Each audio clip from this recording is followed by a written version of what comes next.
I want to thank everybody for being here. I want to thank all of our sponsors, our founders, EDI2, the publicity agency, Shafino Lee, ConnectWise for our stage, and all of our founders and partners that made this possible today.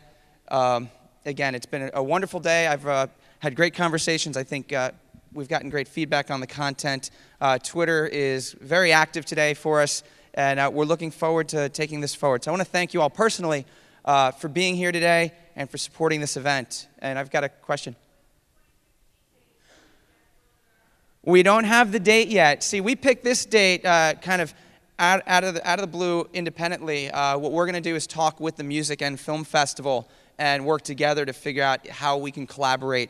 If you don't know, this is something, thank you for reminding me. The Gasparilla International Film Festival is at the end of the month. And while we only have one film this year, there is a interactive digital film called about Bitcoin, and we'll be promoting that film over the next few weeks as something related to interactive and disruption in innovation.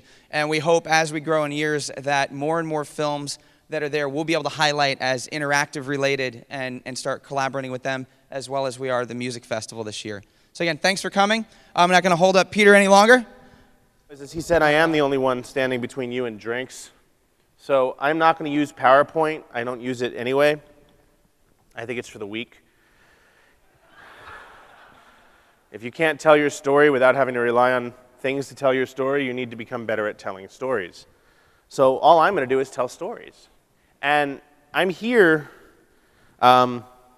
between you and the bar because there is a massive, still 8 years into the world of social, 12 years into the world of social, there's still a massive disconnect between the stuff we see on social and the stuff we're telling our bosses and our employees and people to do.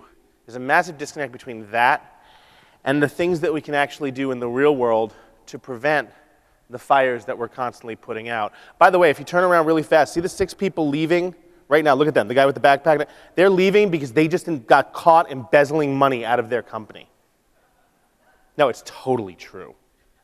So, now I love when people leave my conference because then we just talk shit about them for the rest of the speech. So, what I want to talk about today is the fact that we are constantly still trying to figure out ways to put out fires.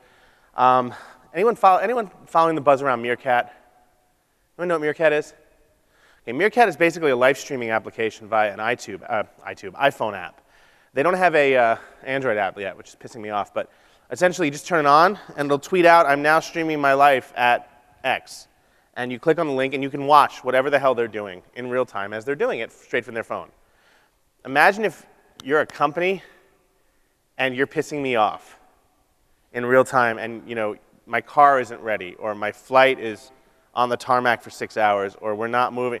Can you imagine what happens when CNN, like 8 months from now, when CNN discovers this brand new thing called Meerkat 8 months from now and starts linking in to the stuff that, you know, and we have a live, apparently, stuck on the air, on the tarmac at Logan is, you know, PooHat13, who's tweeting, you know, and we're watching live in real time how a major brand is screwing up. So all I want to talk about a little bit is the concept that we might want to stop focusing a bit on social and on the online and start looking at the offline world. So who am I and why are you listening to me? I was no one. I was in graduate school. Come on, next person leave. I was in grad school. I was studying fashion and portrait photography in Santa Barbara, California in the early 90s because it was a great way to meet women. And no, it was. I was on a beach with a camera, do the math. I lost my financial aid.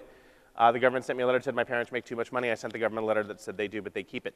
And I moved back to New York and I was hanging out in a chat room on America Online. For those under 30, it's like Twittering, but it was at a computer.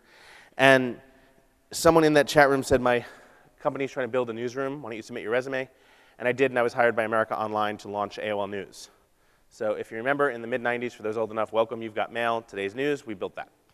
And we had an amazing time building it. We had no idea what we were doing, and it was pretty awesome. And as we built it, we learned 2 very important rules. And the first rule is that whatever we wanted for our clients, for whatever we thought was cool at AOL, didn't matter unless the people using AOL thought it was cool. And I say that because we were, at the time, on some of the fastest internet lines known to man. They were called T3 lines, and they were just ridiculously fast. And we'd sit on T3 lines at AOL, building like these great news platforms and these applications and these photo-heavy things, not realizing the majority of people using them were like Joe in his trailer in Alabama on his 28.8 modem. And it was taking Joe a good 6 hours to load in the stuff that we were seeing in 5 seconds. And so we realized we had to start thinking like the customer. Well, why is that important? Because whenever we get into our offices, whenever we sit down and we start building stuff for the customer, for the client, for whoever the end user is, for whatever reason, we don't think like them. Yet when we go out to lunch and we go to Chipotle and they screw up our order, we're totally the customer. You know, some of us I see in the audience even have the may I speak to your manager hair, which is sort of like the blonde layered haircut, like the Fox News blonde layered haircut, where it's like, can I speak to your manager? And you know who it is, but yet when you get back to the office, you stop thinking like the customer and start thinking like the producer again. So one of the most important things we learned today is you have to think like the customer. What does the customer want? How do they get their information? How do they prefer to get it? How do they like it? What don't they like? Because if you're not giving it to them the way they want, they're going to go somewhere else. It's never been easier to do that. In the 70s, if you wanted to change your bank, in the 60s, if you wanted to change your bank, it took 3 weeks and 5 visits, 4 to the old bank and 1 to the new bank to change your bank. If you were a woman, forget it. You had to bring your husband in. No offense to the people that talked earlier, but this is like, what, only 50 years ago. Okay? If you want to change your bank today, you can go to tdbank.com, and right on the top, there's a little button that says switch to us. And in 3 clicks, you've moved all your shit over to TD Bank. Okay, 3 clicks while you're sitting at your desk. So the concept of loyalty only exists in today's world if you're helping to create it for your customers. So what does that mean? I moved back to New York after I left AOL, and I was living in my parents' basement in New York City. And it was the summer of 1998, and there was apologies, I know a couple of you have heard this story already, but it was summer of 98, and there was an independent film coming out on video that you probably didn't hear of called Titanic. And everywhere you looked, you saw signs that said, buy Titanic on video, get it here, buy Titanic on video, or we'll kill your children. And so I took my rent money, and I had 500 t-shirts printed up that read, it sank, get over it. And I went into Times Square, and I figured if I could sell 180 shirts at $10 a piece, I'd make my money back and break even. I sold 500 shirts in 6 hours. I came home, I threw $5,000 up in the air, rolled around it naked. You'll never get that image out of your head. And I called a reporter I knew, and I said, hey, I just did something really funny. And she goes, oh, that's hysterical. You're selling the shirts online now? And I went, of course I am. That's why I called you. Duh. This was 1998. There was no Cafe Press. There was no WordPress. There was Peter and his craptastic HTML skills. It was buy shirt, click here. You'd click to send me an email that you wanted a shirt. I would email you my address. You would mail me a check. For those old enough to appreciate this, I built the Rube Goldberg fulfillment processes. And the reporter said, okay, that sounds funny. We'll see what we can do. And I immediately forgot about it because I've been diagnosed with something called ADOS, which is like ADHD, but it's much worse. It stands for Attention Deficit, ooh, shiny. And I forgot about it. And the reporter said, okay, we'll see what we can do. And 2 days later, it's Monday morning. I'm lying in bed, and the phone rings at 5:30 in the morning. It's the hosting provider of my website. And they said, sorry to call you so early. Have you started advertising, Mr. Shankman? We run your website. I'm like, it's 5:30 in the morning. What in the hell? Sir, normally you get about 100 visitors a day to your website. Most of them are you. You've had 37,000 unique visitors in the past 2 hours. You've taken down our first, second, and third primary servers. You're about to crash our fourth, fifth, and sixth, and we only have 7, and we'd like to know what's up. And the story broke on the front page of USA Today listing the website, called it the Anti-Titanic T-shirt.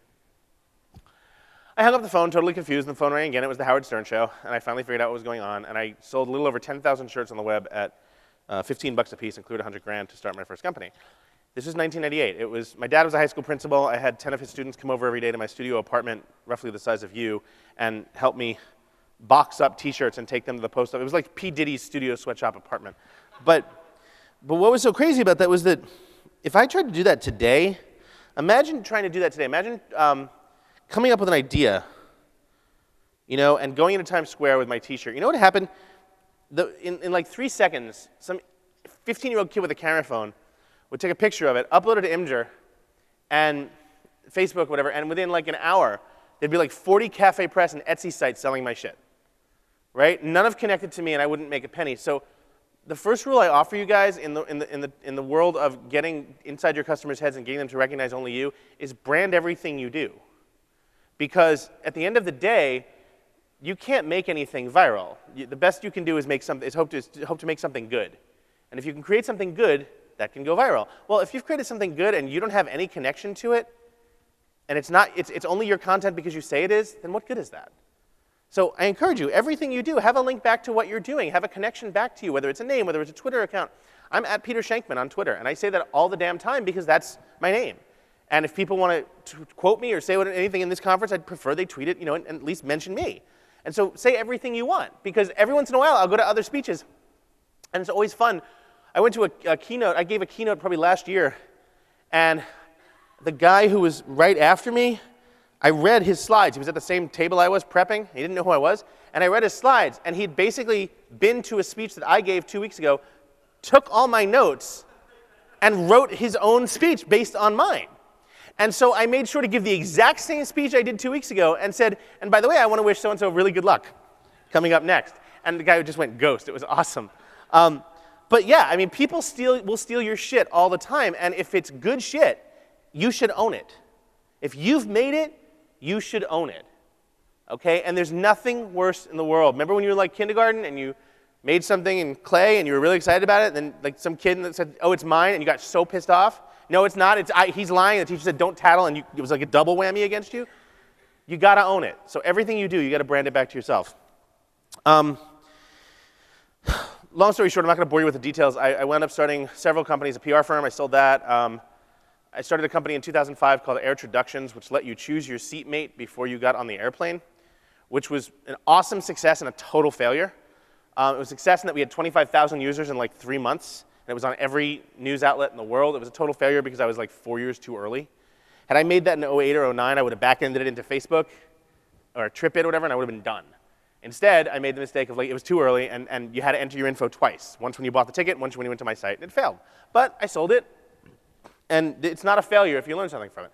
And finally, I created something called Help a Reporter Out, or HARO, which connects journalists with sources all around the world. It's a totally free service. It still is. I started it as a favor to some friends in 2007. It was acquired in 2010 and changed my life. And so now I write books. I'm an angel investor, and I'm a talking head on CNN and Al Jazeera. What do I want to talk about? I want to talk about 4 rules and 4 different ideas, 5 actually, 5 different ideas that I learned over the past 5 years and how they relate to customer service. So my most recent book came out last month, and it was called Zombie Loyalists. And I wrote it for 2 reasons. The first one was to see if I could get my very uptight, prissy British publisher to include the word zombies in the title of a business book, and I did. And the second reason was because zombie loyalists are pretty much a description. What do zombies do? What's a zombie's only purpose in life? Brains, to eat, to feed, to repopulate, to make more zombies, right? They don't care if the Mets won, probably didn't. They don't care about anything. All zombies care about, it's too far, I can't reach them. I don't care about, they don't care about anything other than repopulating and feeding. And so, if you're a zombie, you have a pretty finite structure in your life. Eat, feed, that's it. Repopulate. Zombie loyalists are the same way. What's your favorite restaurant? Ella's. So you drag all your friends there. Where should we go to dinner? Ella's. And you're that pain that, don't ask her because she's going to say Ella's again. Right? You're that girl. Okay. Everyone has that. I call them the Olive Garden friend. Everyone has that one friend who, no matter where you want to go to eat, it's the Olive Garden. Right? Dude, the breadsticks! The freaking Olive Garden! That person is a zombie loyalist to the Olive Garden. He's been treated well. He goes back a lot. He loves the Olive Garden. Okay? And he will do anything to drag you and everyone in his world to the Olive Garden. Dude, it's Friday. Michelle's working at the Olive Garden. Why is he so in love with the Olive Garden? Well, the breadsticks are pretty good. I remember I went there with a bunch of friends after completing a half Ironman, and we finished, it was 3 of us, and we finished 9 bowls of breadsticks because we had just done a half Ironman. And the woman behind the waitress was just very frightened. But think about it. If you're so in love with a restaurant that all you want to do is go back there, what have they done to you? They've turned you into a zombie. Why and how? By just being a little bit better, by treating you a little bit better, by making you feel like a hero, by making you feel like a rock star. So I'm I'm a zombie loyalist to a steakhouse called Morton's Steakhouse. I made a joke tweet in the summer of 2011 while flying home from Florida, where I said, "Hey Morton's, I'm starving. Why don't you meet me at Newark Airport when I land in 2 hours at the porterhouse? Ha ha ha ha ha." The same way you tweet, "Hey Winter, please stop snowing." Well, they did. And they showed up at the airport when I landed. I found my driver, and next to my driver was a guy in a tuxedo holding a porterhouse, and like bread and shrimp, and it was freaking ridiculous. And of course, I blogged all about it, took pictures, and it wound up at the Today Show in 2 days. And 2 days later, and now I can go to any Morton's in the country, and my name's on their VIP list or whatever, and I can walk right in and get it, and I'm treated well, right? And we all love that. It's the same reason we go after likes. On Facebook, 54 people liked my post. I'm validated for today, That's what we do. Well, I get treated really well at Morton's, and when I bring friends in or whatever, "Oh, Mr. Shankman, welcome back. I see you brought friends today." It's that feeling that we all love. Well, there's no Morton's in Tampa. And last night I went to dinner with some people, and there's a Capitol Grill. And when the Morton's thing happened, Capitol Grill reached out and said, "Hey, we saw that you're really big steak. We'd love for you to try our place too. We're making you a VIP as well." I went to the Capitol Grill maybe once in 4 years. But I call and make a reservation last night, and they don't seem to say anything about okay, I figure, okay, I'm not a VIP with them anymore. I haven't gone in 4 years. I walk in, I'm like, "Hi, reservation under Shankman." "Mr. Shankman, welcome back. Good to see you. We have a booth as we note in your preferences. It's so great." I'm like, I'm walking to the table, and the Sanford and Son theme. It's that feeling of they treat me better. And here's the thing. They didn't treat me that great. All they did was give me a booth and prove that I existed. Why do we care about that so much? Because we expect to be treated like shit. Who here has had a great airline flight recently? Why was it great?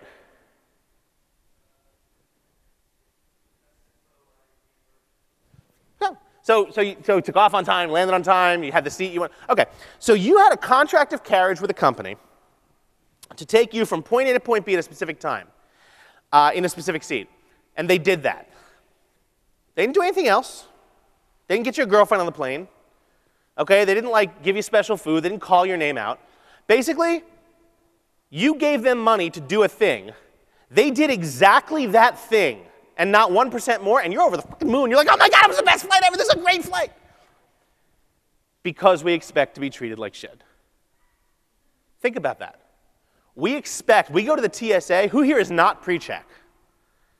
Okay, you go to the TSA, you get to the airport, you walk the TSA, you get special service, you get the anal probe, and then you're in a room, and then you walk to your gate, and your gate's been moved from gate 14 to gate 246. It's actually 4 airports over. And then you run to that, and then the plane's 3 hours late, and then you get in your seat, and 4D was your seat, and now it's 34 bathroom, and you're like, what the hell? You had a great flight because they gave you exactly what they promised to give you, and you're over the moon about that. That's where we are in a customer environment. How does that equate to social? Well, I was looking earlier, I was bored. Verizon sent me a DM about 40 minutes ago, and it said, "Hey, Charles, want to let you know, want to find out if you got the upgraded router we sent you and what you think. We'd love a post on it." And I tweeted back, "Hey, AT&T. Oh, I mean Verizon. I'm assuming you meant Charles and not Peter because I'm Peter and you DM me. I don't know who Charles is." And I got, of course, a massive reply to, "Oh my God, we're so sorry. We totally meant to send it." But it reminded me to look at Verizon. And so I looked at Verizon's tweets. And out of their 40 most recent tweets, 38 of them started off with, "So-and-so name, I'm sorry to hear that." If you're spending all day on Twitter apologizing, you don't have a social media problem. You have a customer service problem. If you can't fix that, all the social media in the world won't save your life. Because you're sitting there, if you're constantly apologizing for how crap your service is, all the social media in the world won't fix it. Especially when you're then posting how awesome you are. Because let's face it, what's your name? Middle. Yeah. Anishka, if I came up to you at a bar and I didn't know who you were and I went, "You don't know me, but I am awesome in bed." Seriously, you have no idea how good I am. Literally, finish your drink right now and come home with me. I'm that good. Anishka's going to pick up her drink and throw it in my face. I've done a lot of research. That's exactly what Anishka's going to do. But let's say Anishka's just sitting there by herself. What's your name? Caitlin. Anishka's sitting there with Caitlin. Doesn't even know me, right? And Caitlin, I'm sitting over here. I'm playing Tiny Tower or something on my phone, right? And Caitlin goes, "Holy shit, that's Peter Shankman. Dude, I heard him speak. He's He's unbelievably awesome. He was lamenting how he's single and he has a cat, and he's like the nicest guy in the world. You should totally go over to, come here, I'm going to introduce you. At the very least, I'm getting Anishka's number. That's the new PR. Now I'm just going to mess with the camera guy the whole time. Sorry. That's like the new PR, is the concept that I didn't have to tell you how great I was. She did. And you trust her. You've been friends with her for 20 years. We're all talking about different ways to tell the world how great we are. Stop trying to tell the world how great you are. Show them. No one believes how awesome you are, guys, if you're the one that has to tell them. No one. And yet, we constantly sit here tweeting out specials and prices and things we can do. We're asking our audience to do things for us instead of asking our audience what we can do for them. And that's a mistake. And we need to fix that. When I was, I tell this story all the time. About 8 months ago, I was flying into Phoenix for a speech. And I had a car reservation with Hertz. And I got to Phoenix Sky Harbor Airport, and my car, I'm a preferred member, which means I basically gave them my name. And my car is on a board, so I don't have to go up to the desk. Okay, great. It saves you like 10 minutes. My name's not on the board. Okay. So I go to the preferred counter, or whatever, and there's it's 40 people deep, and there's one person working the desk. 25 minutes in, the guy stands up and he goes, you might want to go upstairs to the main line. They might have, the regular line, they might make it easier for you. Might be easier for you to. We're like, thanks for letting us know that. And so we go upstairs, and there's an hour-and-a-half wait at the regular Hertz line. I was on that line for so long that I actually had time to create a meme. It was the why you know meme with the big-faced guy, and said, Hertz, why you know honor confirm reservation.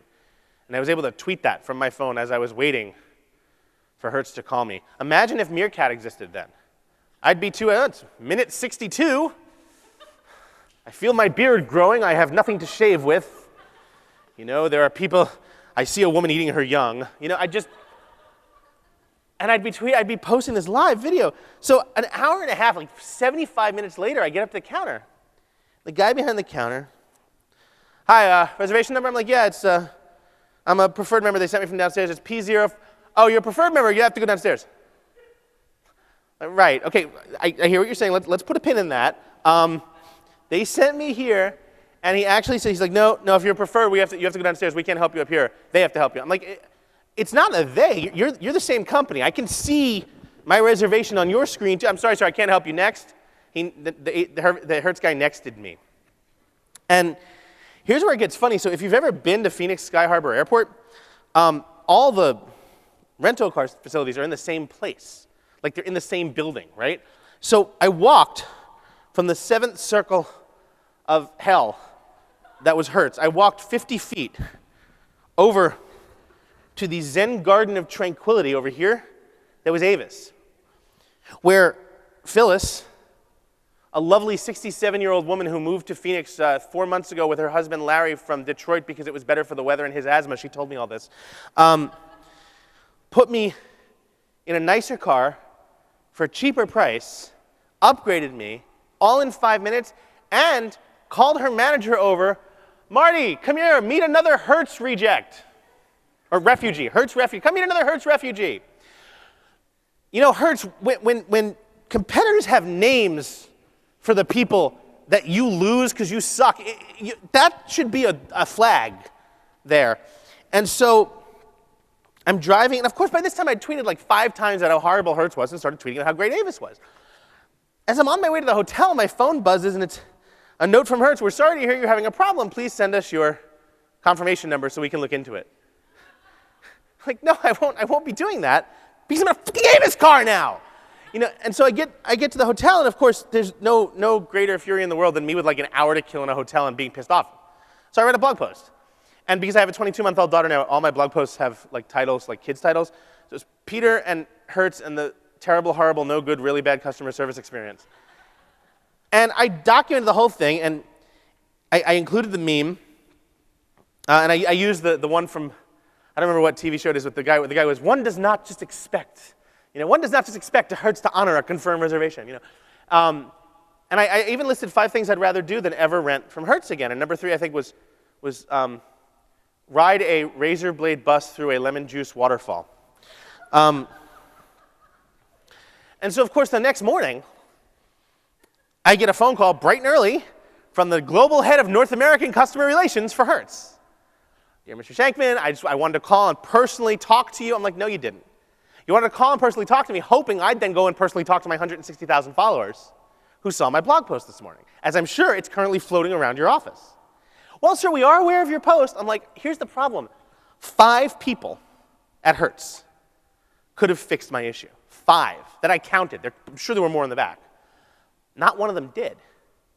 When you have 5 people that didn't fix your problem, that's not just a customer service problem. That's a corporate problem. Okay, that's the concept that the entire company has an issue. It means that customer service is not valued at Hertz. That's not one person having a bad day. I'm from New York. I get, believe me, before EasyPass, when you used to drive through the tolls, you'd be like, you'd give them like $5, you'd be like, hi. They'd give you your money back. Okay, you're having a bad day, I get it, I'll drive on. You get that. That's one person. This is a company. If you have 5 people in one branch that are all having a bad day, that's not just random. That's a culture problem. So I encourage you, before you have to start going more online and apologizing to everyone, ask yourself, how can you improve the culture in the company? And that comes down to 4 simple rules, and it also comes down to full buy-in from everyone in the company. You can't assign a group to handle the customer service or the culture in the company and expect it to permeate. It has to start from top down. So 4 simple rules. Be honest. Okay? Be transparent. That's your first rule. Be relevant to your audience. That's your second rule. Be concise. That's your third rule. And be the first thing they think of when they need help. So what does that mean? Well, being honest is actually very simple. If you lie today, you will get caught. Back in the 80s, it was very easy to lie and not get caught. Union Carbide proved that exceptionally well. They had a problem in Bhopal, India, where they released 20,000, remember this? 20,000 pounds of cyanide gas in the atmosphere over Bhopal, India, killed like 20,000 people.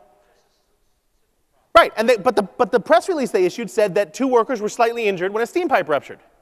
And the New York Times ran with that because they had no other way to check it. That shit doesn't fly today. Look at people tweeting as the plane is careening, as the Delta flight is careening into the weeds at LaGuardia yesterday. They're tweeting as thought your things were supposed to be off, but whatever. They're tweeting, holy shit, just crash landed in. You can't hide that. Information wants to be free. Twitter, Facebook, things like that, we've given it ways to be free. Look at Elliot Spitzer and Anthony Weiner.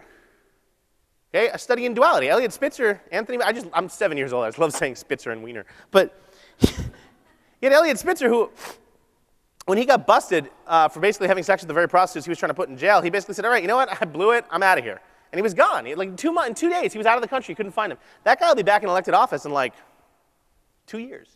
The next election, he'll run, he'll win. Anthony Weiner could have been, anyone from New York?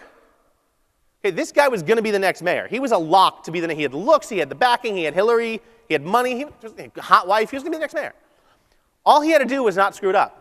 When he got busted for oversharing, all he had to do was come out and say, I was trying to have some sexy time with my wife, and I don't know how to use the Twitter, and we would have laughed at him for 8 hours. There would have been a pithy headline in the New York Post, because that's both required by New York law, and then we would have moved on, and he'd be mayor. Instead, he spent the next 8 weeks lying, saying it wasn't him, and keeping the story alive, which of course made us all want to dig and find more information.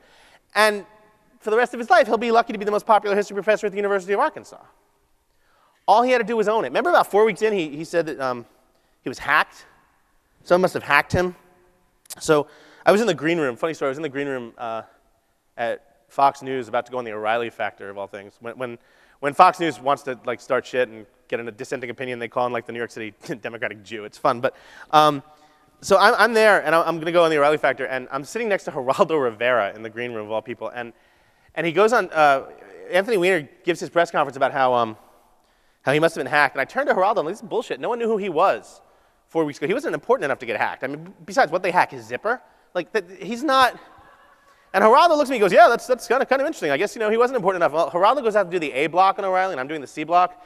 And Geraldo goes out and says, Bill O'Reilly says, so Geraldo, did you see that press conference? What do you think about that? Geraldo looks dead on the camera and says, Bill, I've been giving this a lot of thought. I don't think he was important enough to get hacked. I'm sitting in the green room going, you dick. He comes back, so how do you think I do? I'm like, you're just a douche. So Geraldo steals content. Just put that out there. But the bigger picture is that all he had to do was just apologize and move on.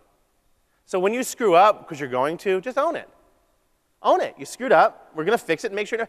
When I call an airline because they canceled my flight and now I'm stuck in Pacoima for the next day, I don't want to know why they canceled the flight. I don't want to know that an engine fell off or a pilot fell asleep. I just want to know how they're going to get my ass home. So when you screw up, own it. Own it and move on. And here's the best part. When you do screw up, you're going to get haters. If you fix the problem, you can turn them into lovers. And there's no better lover in the world than a former hater. In the world, there's no better lover than a former hater. You get someone who used to hate you and now they love your company, they will go around the world telling people how awesome you are. They will become zombie loyalists. So be transparent. Be honest. Be relevant. Shit. One of the speakers earlier today, the one who used the term totes, she said, I really thought she was talking about umbrellas. I'm like, she just contracted totally into totes. I didn't know you could do that on stage. But she was talking about how you have to understand what your communities want and ask them what they want, what they need. I'll give you a better thing. Ask them how they want to receive the information you give to them. When I ran HARO, anyone on HARO? Anyone use HARO? Awesome, okay. So when I used to run it back in 2010, I'd send out these monthly surveys, these one-question surveys, right? How can we improve? What can we do differently? And I'd ask a simple question each time. And the people that had the most answers, we'd do what the thing they wanted. And they'd be shocked. Holy shit, they took my advice. Well, yeah, we took your advice and like 4,000 other people gave us the same exact advice. But yeah, technically it was your advice. And they became invested in the company. And when HARO was acquired, it was acquired for a decent sum because the company that bought us did a lot of research into our users and found out that our users really, really loved us and were really invested and weren't going to go anywhere. And that was because we listened to them and we answered their questions. So the concept of relevance means not using a do not reply to this email address. It's we're so thankful to have you as a member, then let me know you're a real person, not a bot. We're sorry to hear you're having a problem. Please don't reply to this email. Responses aren't monitored. Which is essentially, yeah, it sucks that you're having a problem, but you know what, fuck you. We're not going to help you anyway. That's the Comcast way. You don't want to be the Comcast way. You want to do things differently. I read a phenomenal post on Reddit this morning that said, the best way to cure America's drug problem is to make all drugs legal, but they're only available through Comcast. So it's like, if you try to buy a gram of weed, you have to buy a gram of weed, but with the $3.89 Noriega Coke special, right? And it doesn't matter if you already have a bong, like you have to buy $79 a self-install bong. It was brilliant. It was a brilliant, brilliant thing. But that's the key. You have to understand that all you have to do to figure out how your customers want to get their information is ask them what they want, and they'll tell you. Customers want nothing more than to tell you everything about them and what they want. You just have to ask them and be willing to listen. So I encourage that. I work with a nonprofit animal society, and I sent them a donation several years ago, about 10 years ago, in honor of a friend who was killed, and they sent me a 3-pound coffee table book in response, and it sat on my, I didn't own a coffee table, it sat on my floor. I was single. And I remember, I get really pissed off because I'm like, how much of my donation did it wind up costing? Like, print, produce, and mail me this book that I'm never going to freaking use. And I called them and I got their head of giving on the phone. I said, why wouldn't you just send me a link to like a video or something that I could forward and maybe get you guys some more donations? Well, sir, we believe that most of our donors are older and they're probably not on the internets. And I said, well, have you asked them? No, sir, we just assume because they're older. So I opened my big mouth and I joined their board. And we spent the next year going through every current and past donor and found out that 96% of them preferred to get their information online. So we launched a Facebook page, a Flickr page, a YouTube channel, the whole thing. And in 12 months, donations went up 37%. I mean, in this economy, this is like 2008. Donations went up 37%, and they saved like $500,000 on printing, mailing, and reproduction. Imagine if you go to your boss and say, yeah, we increased revenues by 37%, and we saved $500,000 in costs. Your boss is going to buy you some really good beer. And they did it just by listening. So shut the hell up every once in a while and listen. It's amazing what you can get. That's relevance. Rule 3 is brevity. Brevity is really simple. I have anyone who's under 30? Raise your hand if you're under 30. What's your name? Oh, I know who you are. I always pick on you. Who else is under 30? What's your name? Rachel. So remember MTV? Remember MTV when it played videos? You probably don't. No, because all you know about MTV is like I'm 13 and pregnant or whatever shit they're showing. But like before like I'm 13 and pregnant, like we used to run home. Any children of the 80s here? Like we used to run. God forbid you were in our way as we were trying to get to like the MTV 4 o'clock world premiere video of like Madonna, like Lady Gaga with kids, or Duran Duran or Michael Jackson, whatever. We would run home every day to watch these videos. And there was an attorney general, this is for the older people in the audience, there was an attorney general under Ronald Reagan named Ed Meese. No one's heard that name in 30 years.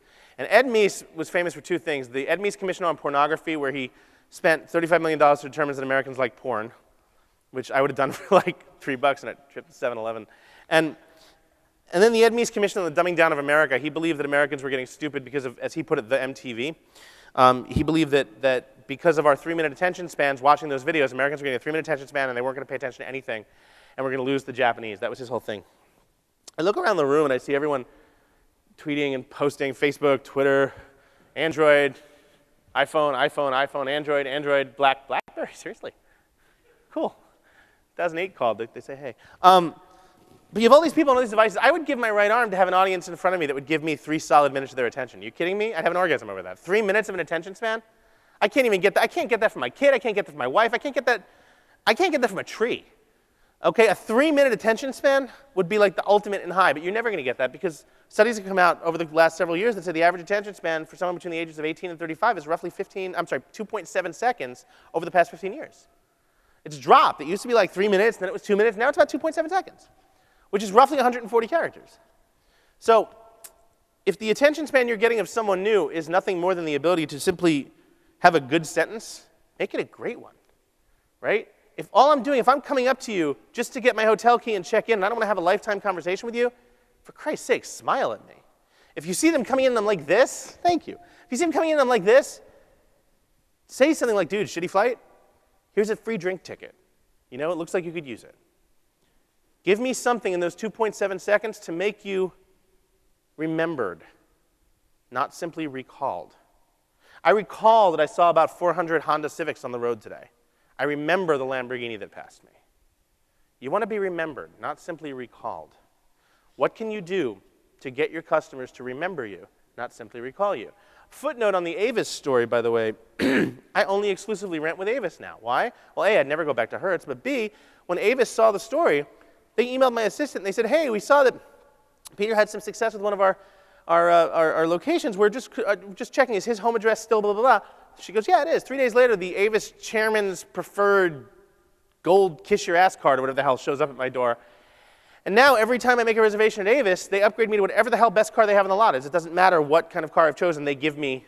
So I'm like driving in some like Mustang Ford 2015 super ultra really small penis car or whatever. But it's this gorgeous, ridiculous car, and every time I get a rental from Avis, which is probably once every week and a half, and it's this gorgeous, freshly waxed car, you know I'm sitting there taking a picture of it and tweeting it.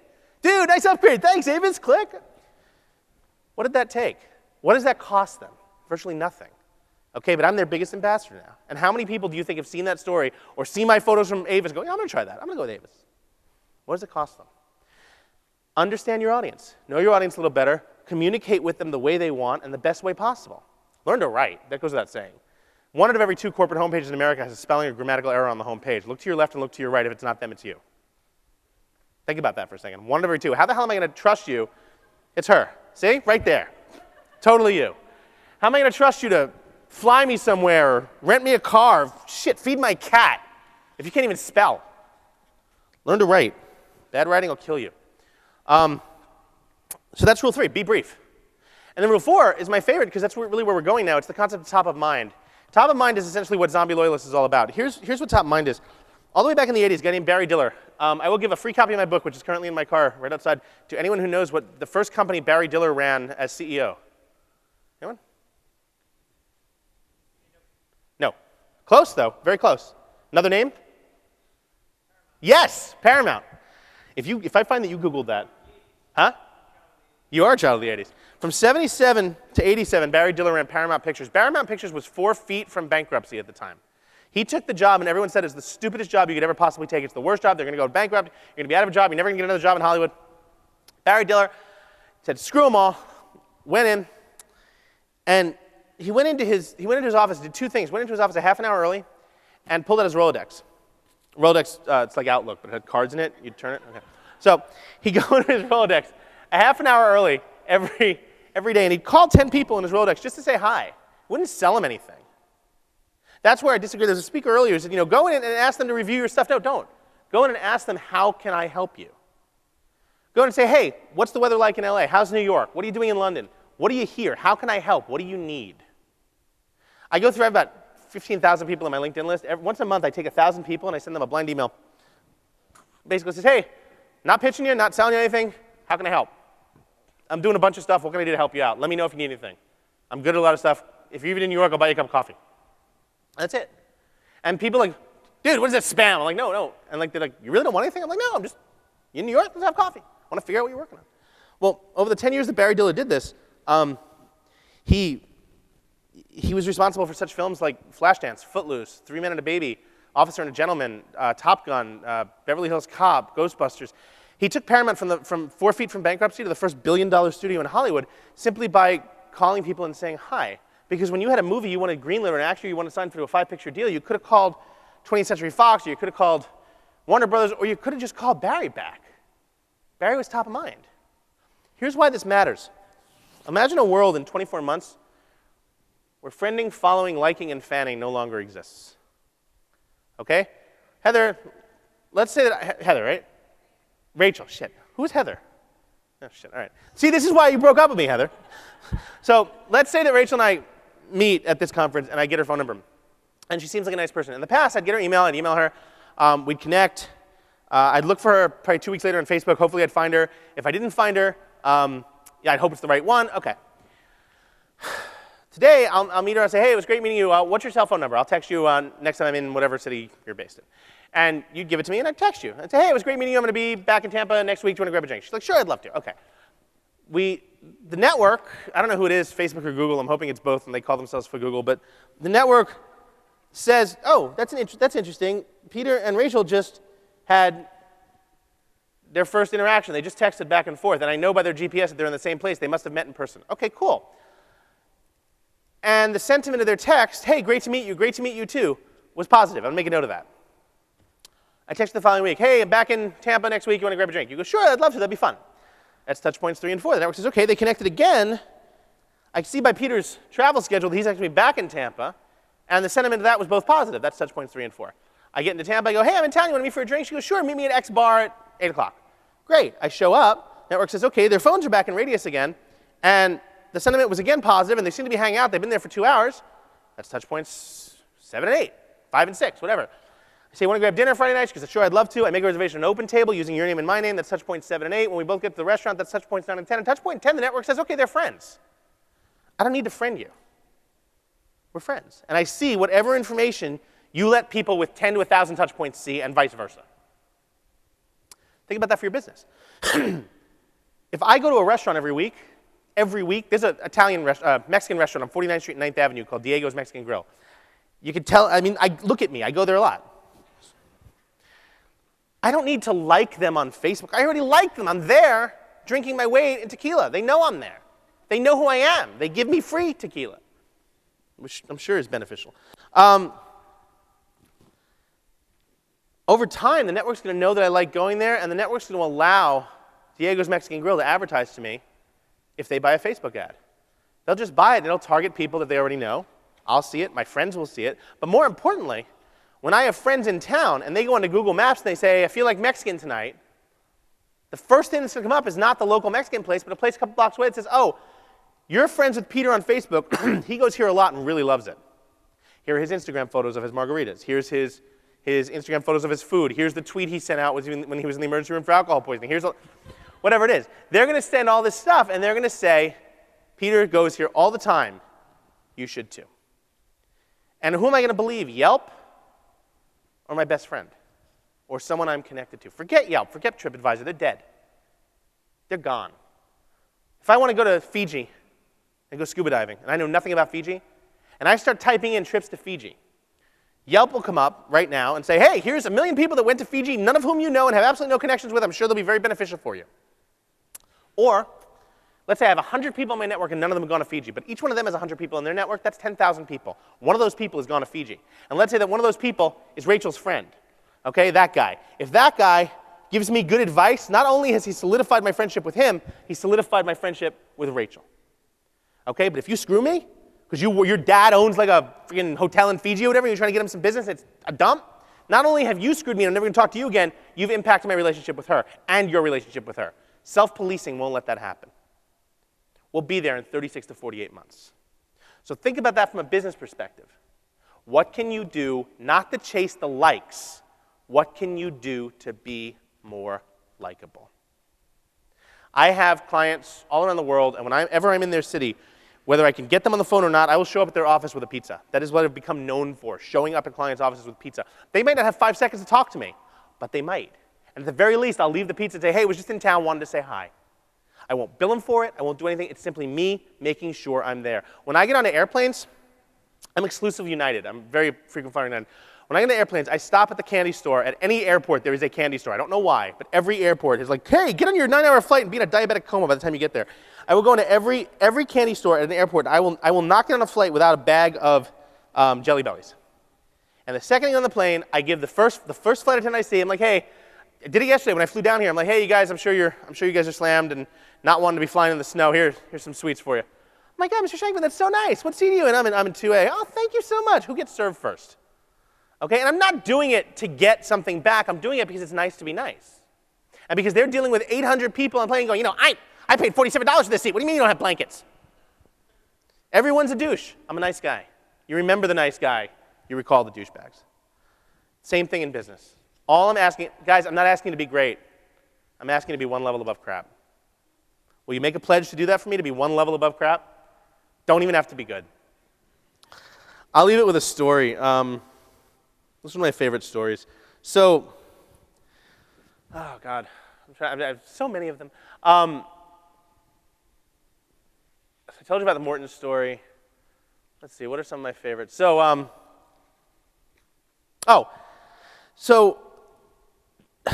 a men's body care brand sent me, out of the blue, I didn't talk to them at all, they sent me a bunch of soaps and shampoos and stuff to try. I'm a pretty easygoing guy. I use Pert Plus because shit's simple. I don't need to figure out different types of conditioner and hair. It's fucking hair. It's done.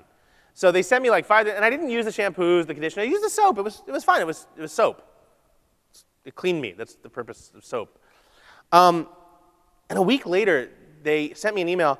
Hi, Peter, just checking in. I'd make sure you get all the soaps. She's like, we sent it to you on the good faith that you'd use it. We would love it if you could write at least 2 blog posts and possibly tweet a photo of you holding the soap. We know you have a very influential audience. I'm like, you must be high.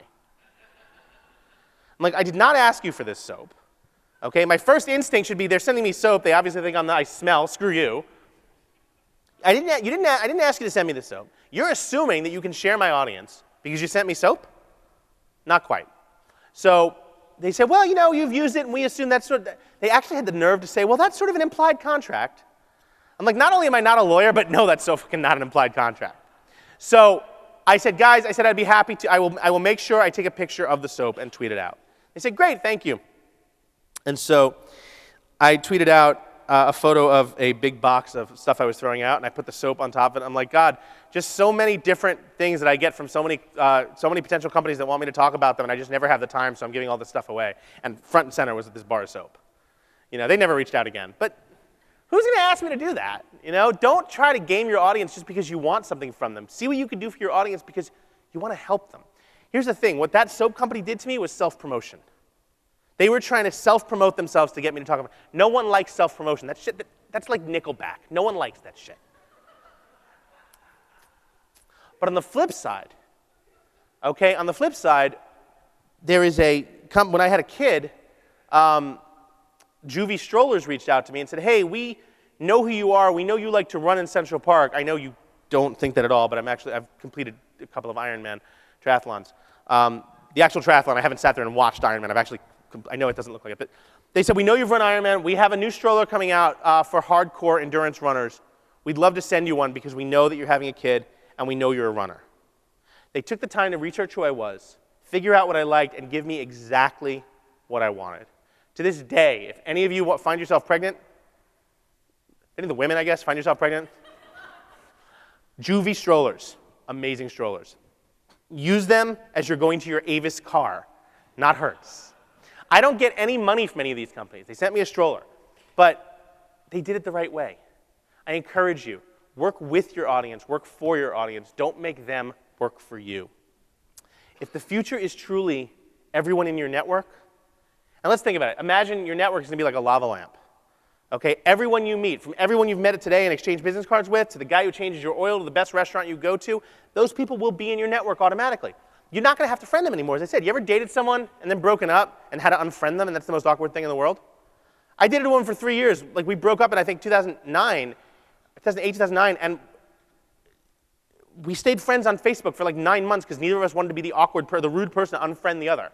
Like, every day I'd see her going out on a different date, and every day she'd see me ordering in pizza. And we were friends every day until one day she I remember I logged on and she'd unfriended me.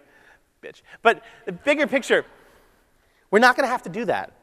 Because if I don't like you anymore, or you don't like me anymore, just like in the real world, we'll just fade away and I'll stop seeing you. It's all going to be about relevance. When I land in Los Angeles, I'm going to see everyone in Los Angeles who I know. They're going to be first. When I go back to New York, people in New York. When I go to restaurants that I want to hang out in, Google, Facebook, whatever, people that I trust where they've eaten. So I encourage you, use the audience you have. Be amazing, or just one level above crap. Be one level above crap to the audience you have. That will get you the audience you want. And that's how the economy in the next 50 years is going to run. I answer all my own email. My email is peter@shankman.com. If you ever want to talk about this shit, I love talking about this. Over a drink, over beer, over coffee, whatever. I'm happy to do it. I'm based in New York, but I live on a plane most of the time.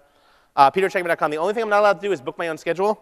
My assistant took write access away from me about 2 years ago.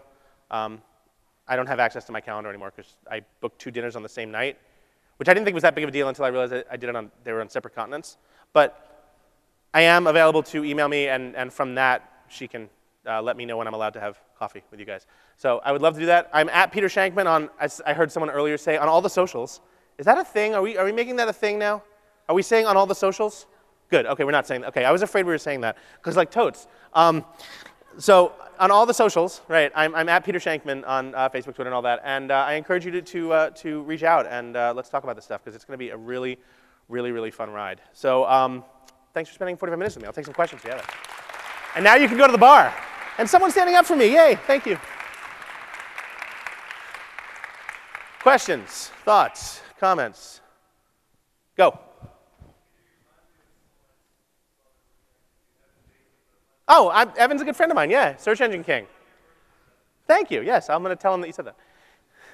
Evan's awesome, I love Evan, good guy. If you ever need search engine optimization, this guy is king. I think what's his website, First Page Sage, I believe? Firstpagesage.com, he's pretty awesome. He got me, when HARO was running, when I was running HARO, when you typed in publicity, HARO was the first thing that came up. He's pretty good at what he does. What else? Yeah, go.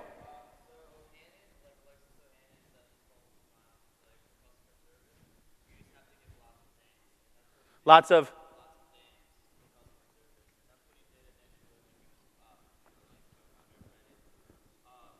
Oh, you have to give, okay, you have to give a damn, right, okay, got it, yeah. Well, it's so true. I mean, look, but here's the thing, it's not even lots of them. If we expect to be treated like crap, one of them will suffice 90% of the time. I'm not asking you guys to go spend $1 million on customer service, I'm asking you to fucking listen. I'm asking you to recognize when someone's emailing you, because it's 10:30 at night and they just missed their last flight and they're stranded in an airport they've never been to and they're a female and they're 21 years old and they're pretty fucking scared to help them. That's all. I look at it this way. What would I do if my mom called me with the same problem that whoever this person does have? I mean, and I've given PR help to Saudi Aramco, to the parking spot, the off-airport parking people, to a major airport in the East Coast. What would you do differently? And it's nothing major. You just got to care a little bit more than everyone else. And you got to ask yourself, what would the situation be if that was my mom calling? How would I want that fixed?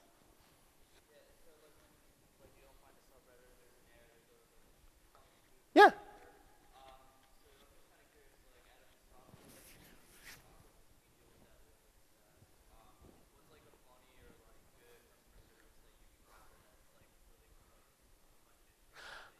I think the best one I ever saw, there's a meme out there, and I apologize, it's a little blue language, but it's from one of the blaxploitation films, and it's the black guy, and he looks at the camera and he goes, "You done fucked up now!" And I typed in the wrong page, or it was a 404 missed link, and this giant image of this guy came on board, and they changed the words to "We done fucked up now." And it was just the funniest thing I ever saw. I remember I screenshotted it, and I tweeted them. I'm like, brilliant. I'm not even mad that I couldn't find what I was looking for. By the way, your link is broken. And they responded 2 seconds later. And that's the other thing. It's one thing, you can create a great, funny way to handle the immediacy of it, but if you're not fixing the problem, United Airlines did that. Someone tweeted they were delayed, and they used the hashtag like, I hate delays. And someone at United photographed one of the little tiny planes, and they said, can you get any plane off the ground, was like what they asked United. And so United said, they hashtagged it, we hate delays too, and they had one of those little rubber foam planes like that says United on it, like that they give out to kids. And they had two customer service reps holding each other up, holding the plane up. And they said, I know this isn't the plane you wanted off the ground, but we're getting there. And it totally diffused the situation, right? And they said, and by the way, air traffic control shows you a wheels up time at 26 minutes from now. So, and that's airplane's the worst because 99% of the time, the problem with the airplane if you're not taking off is not the airline. It's air traffic control putting a ground hold on you. You ever fly into LaGuardia or Newark between, April and November? You're screwed. If it's noon to 8 p.m. between April and November, you're not going anywhere. So, yeah, but that's it. Just care a little bit more. Give a few more damns. I like that.